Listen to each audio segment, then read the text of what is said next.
नमस्कार जय जगन्नाथ। छोट छोट वाक्यांश फ्रेजेस इंग्राजी संपूर्ण वाक्य बदल अधिकांश समय वाक्यांश किंबा केवल गोटे दुईटी शब्द व्यवहार करी काम चल जाए। उदाहरण स्वरूप यस सार, नो सार, भेरी गुड सार इत्यादि। एही वाक्यांश गुड़िकर व्यवहार एते अधिक जे इंग्राजी कहवा एवं बुझीपारिबा निमंते इच्छुक प्रत्येक व्यक्ति एथिसह परिचित हेबार आवश्यकता यथेष्ट रही। एही वाक्यगुड़िक अति सरल कारण एगुड़िक व्याकरणर जटिल नियम सहित जड़ित नुहे। नंबर 1 मु एबे आसुछि जस्ट कमिंग। नंबर 2 बहुत भल भेरी वेल। नंबर 3 ठीक अच्छी फाइन और भेरी गुड।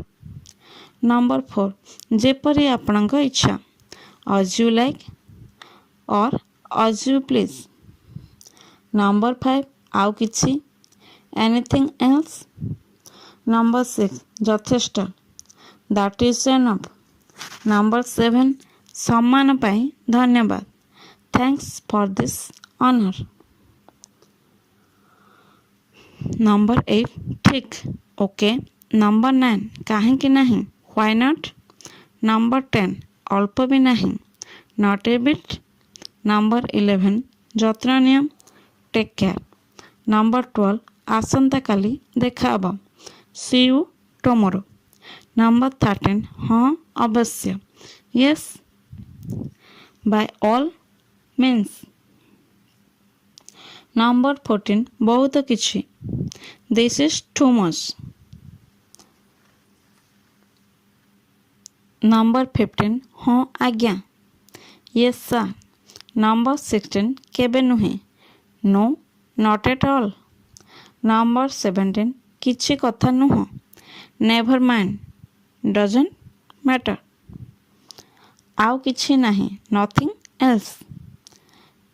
नंबर 19 किछि खास कथा नुह नथिंग स्पेशल। नंबर 20 स्वागतम वेलकम।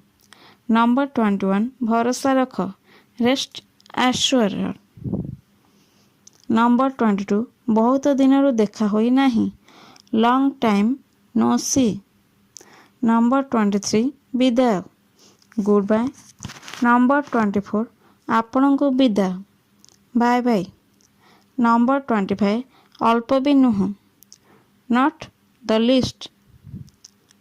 उपरोक्त समस्त वाक्यांश पूर्ण वाक्य नुहे किंतु पूर्ण वाक्य भली यह द्वारा काम चला जाए। आदेश बा अनुमतिर वाक्य सेंटेंस ऑफ कमांड और ऑर्डर। नंबर 1 मु कहे बंद कर आई से स्टॉप। नंबर 2 कह स्पीक। नंबर 3 सुन लिसन। नंबर 4 एठारे अपेक्षा कर वेट हियर। नंबर 5 एठाकू आस कम हियर। नंबर 6 एही आड़े देख लुक हियर। नंबर 7 एहा नियम टेक इट। नंबर 8 पाखकू आस कम नियर। नंबर 9 बाहरे अपेक्षा कर वेट आउटसाइड। नंबर 10 ऊपर को जाओ गो अप। नंबर 11 तल को जाओ गो डाउन। नंबर 12 ओल्हे जाओ गेट ऑफ।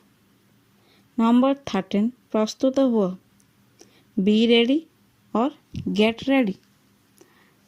नंबर 14 नीरव रुह कीप क्वाइट।